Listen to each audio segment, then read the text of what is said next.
I am with Taylor Smith, president of Suite 200 Solutions. Welcome, Taylor. Thank you very much, Chris. Very much. Suite 200. Tell me a little bit about what you guys do. Yeah, so we're a group that consulting group. Most of our advisors are former chief claim officers and former heads of litigation, former head of claim processes.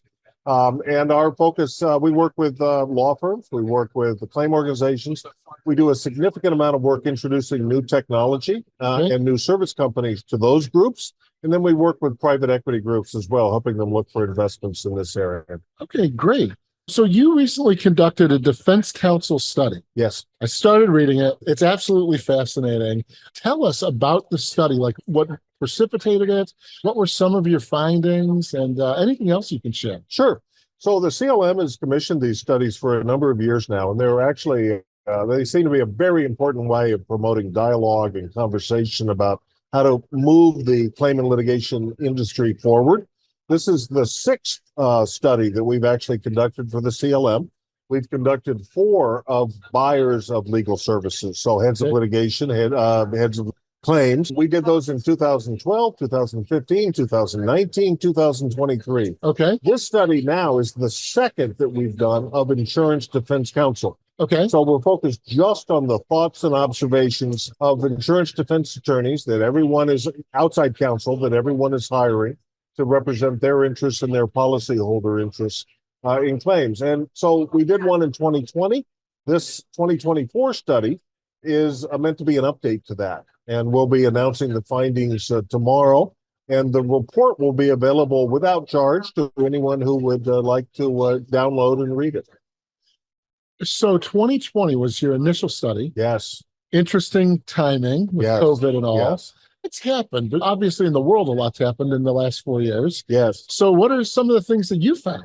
I think a couple of observations at a very high level. Chris, I would say that we are suggesting that the industry, our industry, is at a real area of confluence right now. We're at an inflection point. We found some of the findings in this study we believe will be of concern to both litigation heads and to the defense firms.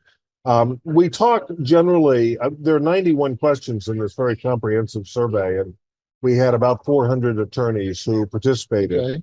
So it's a pretty wide sampling, lots of different law firms and perspectives. At the highest level, I think that the challenges come in five areas. And the first and foremost is that the talent shortage that the claim industry is experiencing is acute in the law firm side as well. Okay. Some of the numbers around their inability to find good attorney talent is really stark.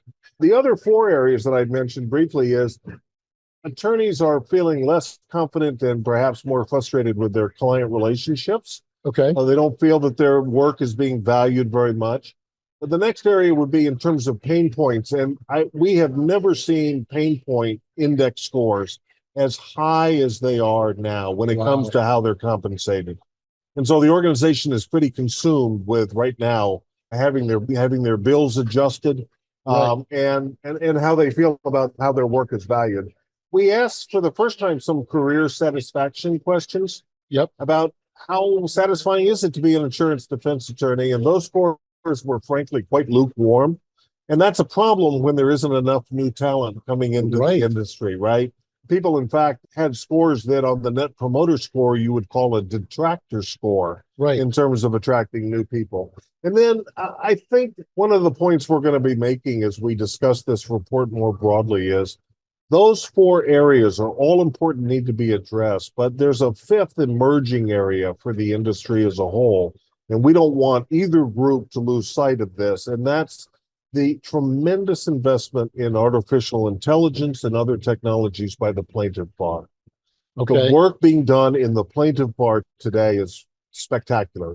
It is designed to drive up costs. It's designed to pick the right case in the right venue against the right insurance company, against the right defense attorney. And we don't want to lose sight of the fact that our industry, the defense bar, needs to adopt new technologies as well. And of course, in our world, the claims, and we are in a very unique industry because claims organizations and defense attorneys have to work together or they both suffer. Right. They have they have a common adversary. That adversary is doing very well when it comes to new technology. So we'll talk a little bit about that as we release the study and talk about that as well. Yeah, this is fascinating. So what I'm hearing is that insurance companies, many of whom are struggling to make money, Yes. are chipping away at defense attorney bills. Yes. In firms that are struggling to find new talent that they could potentially pay less. And the plaintiff's bar is just out there making hay of everything. Yes. And we're seeing nuclear verdicts all over this country. Yes. You think there's a relationship there? Chris, that's such a good summary. I should have hired you to write the summary for the report. That's such a good summary. I think that if I would want your listeners to do nothing else, I would want them just to do a quick Google search for a company called evenuplaw.com. Okay. It's a simple little company. They've received $50 million in their most recent investment round from a company called Bessemer. Okay. Bessemer is a well-known Sand Hill Road private equity firm, Silicon Valley. They don't pick losers. Even Up Law does one thing. They write Gen AI demand letters for plaintiff counsel. Interesting. They take gobs of information and present the most compelling narrative you can possibly come up with to increase the value of a claim. And many of our claim organizations that you and I know so well are receiving demand letters from plaintiff attorneys every day. Right. Some of those may have been prepared by evenuplaw.com. So if you think about how that is beginning to portray itself. Now, I will share that on their website, Even Up Law says they'll increase the value of a claim by 30%. Let's assume that's sales talk. Right. Let's assume they only increase it by 5%. How many claim organizations, having summarized the financial stresses they're under, how many claim organizations can adopt a 5% increase in their indemnity in the next 2 years? Unless they're passing the premium on to the consumers and the businesses. Exactly. That's exactly right. And that just magnifies the crisis even further. Yeah.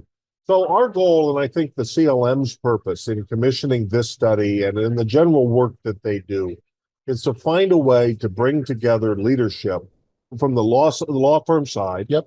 And from our claims and litigation leadership. We have to find a way to address this sort of intense focus on cutting the legal bill. Right. Which, let's recall that legal bills are roughly 20% of total case costs. Yeah. The big money is in the indemnity side. We want to make sure that guideline compliance, which is critical and important, does not overshadow the opportunities we all have to come together to counter these new technology pressures that we think will only magnify in the next few years. And there has been no technology I can think of, certainly not the fax machine, which is accelerating at the pace that AI is. Correct. And so we're envisioning that what we see today is just the tip of the iceberg. Yeah, it's a challenge for sure. And it's a recurring theme that we're hearing time in and time out on these podcast episodes. Good. Taylor, thank you so much for joining. And we're very much looking forward to hearing the results of your report. Chris, I can't thank you enough. It's great to meet you. You too. Thanks.